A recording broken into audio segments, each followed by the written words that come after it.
The mom of a teacher friend of mine from the early 1990s, who herself was a retired teacher, told me once that anything you want to have taught the students, you need to have taught them by the end of April because May and June are a lost cause for teaching.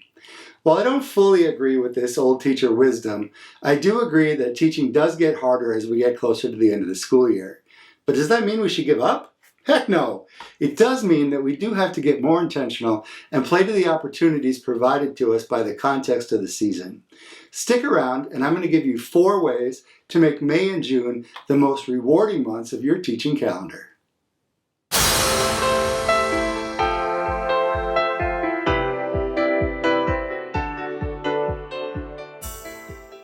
Good teachers know that students will rise or fall to the level of their teachers' expectations.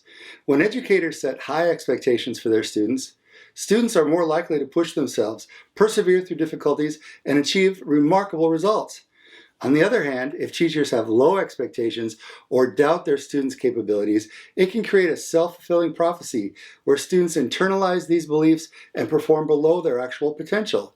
This doesn't only happen for big things over the long term, it happens for day-to-day and hour-to-hour expectations too. Students will follow your lead and they will give up for the year just as soon as they see that you've given up. I'm going to give you 4 ideas on how you can make the end of the year work for you so you can avoid having them and you shut down early.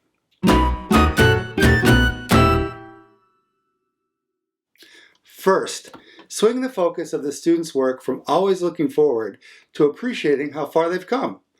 Every animal, human, and vegetable on this planet has evolved under the influences of a variety of cycles. Cycles that include time for growth, a time for rest, a time for contemplation, and a time to regroup to start again. Everyone needs time for reflection, to look back and take stock of what they've accomplished. Summer break is generally not used for that purpose, and that doesn't happen in the fall, so May and June are the perfect months of the year to do this work. Use the time to help the students to reflect on their growth.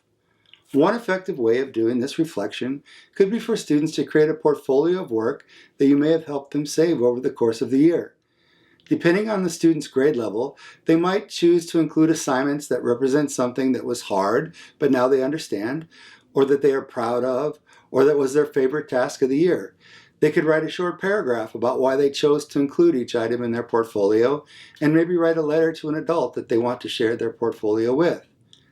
However, if creating a portfolio seems impractical, there are other ways to help students identify and celebrate their successes. However you choose to do it, by acknowledging and celebrating their successes, students develop a sense of pride and accomplishment, reinforcing their enthusiasm for learning. This process also helps develop their growth mindset, a way of approaching problems that allows students to persevere through challenges and approach future learning opportunities with confidence.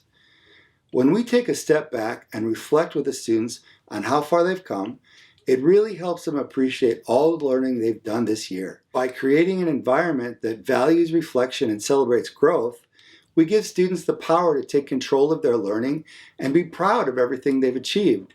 This sets them up to recognize the power they have to take some level of control over their academic and their personal lives.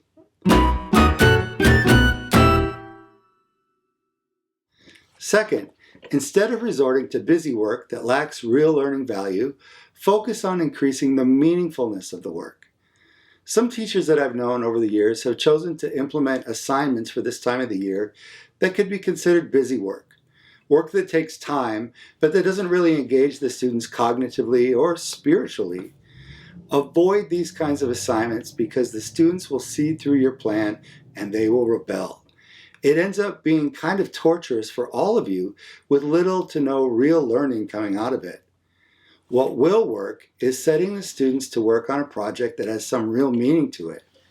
The Institute for Arts Integration and STEAM has a publication called The Ultimate Guide to the End of the School Year, with some great ideas like helping the students create a legacy in the school, or even a legacy just in your classroom to share with next year's class.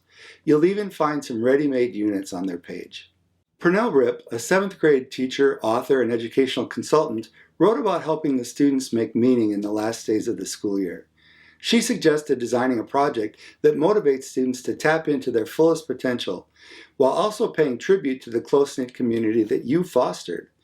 Purnell even encouraged teachers to make sharing the project's outcomes a highlight of the final week. Empower students to take charge of the project, allowing their unique understanding of how they learn best to shine through.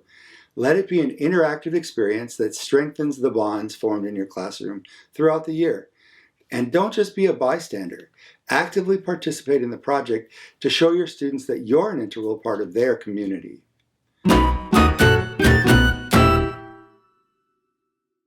Third, keep engagement high by giving students lots of opportunities to respond in personal and creative ways. If you've been a friend of this channel for a while, you might have seen this video on maximizing engagement. I talked about how providing opportunities to respond is the key to keeping students engaged in the work. When you really need to draw students in, and I mean when you're competing against thoughts of the great outdoors and family picnics, you need to provide almost continuous opportunities for students to be doing something with their minds and their hands or bodies, something that is both personal and creative. Find a way to let your students lock in on the creative pursuits that bring them the most joy, but that are also at their zones of proximal development, so they're still growing. Then give them time to share with each other so they can practice their social and emotional learning goals. Maybe you'll have them write and illustrate a fantasy story. Maybe they'll build a model of or draw their dream home or superhero fortress. Maybe they can work with their grown-up to bring pictures and build a collage of their family. A free-form project like this might take some work to set up, but you might have a parent volunteer that would love to help out, or a student teacher who is done with their practicum but who wants to stick around until school gets out. I recognize that not every teacher who sees this video is going to have the freedom to mess around with their curriculum maps like this. So it's also a possibility that you do a project like this that takes into account the standards that you have to hit in the last few weeks of school. You do have some freedom in how to address the standards, and if you can increase the engagement and personalization, there's never any harm in doing so. Finally, create proactive behavior management strategies that account for the higher likelihood of daydreaming and everyone's desires to get outdoors. You know that attention spans are going to be shorter, and the smell of freshly cut grass is going to put everyone's brains in neutral, if not full reverse. Use that knowledge to help the students and yourself get your needs met. Get outside for a few minutes if that's an option. Fresh air can do amazing things for concentration and for getting out the wiggles. If you can't get outside, find a way to integrate some kind of movement more frequently. Take some brain breaks, or lead the students in a variety of meditation videos from YouTube. Don't be afraid to break out of the routines that you've meticulously built over the year. If you've done a good job of building in those routines, the students will snap back to them easily enough as soon as you do. Now, I'm not a fan of giving students free time, because unstructured time like that can get out of control way too quickly, and it's really a loss of sheltered time that students need for growing. But you can structure in time for activities that seem like play, as long as you think about how they appeal to social emotional learning objectives. Continue to communicate your expectations for the new activities. If you've forgotten good ways to do that, don't forget that there's a video for that right here. Throughout all of the activities that I've shared with you throughout this video, it's never a bad idea to increase the use of tangible rewards like unexpected candies or trinkets or bonus points for good behavior and kindness. But you might not need to do that. So don't train your kids to expect them if you've worked your way out of that by this point in the year. Also, group contingencies can be great too. Group contingencies are when you offer a reward for an entire group, which could be the whole class or some subdivision thereof, if they meet a certain standard of good behavior. That's all I have for you on the topic of end of the year activities. But if this video helped you at all, please consider helping the YouTube algorithm recognize its value to others by watching it all the way to the end, clicking the like button, commenting, subscribing, and sharing this video with others in our teaching community.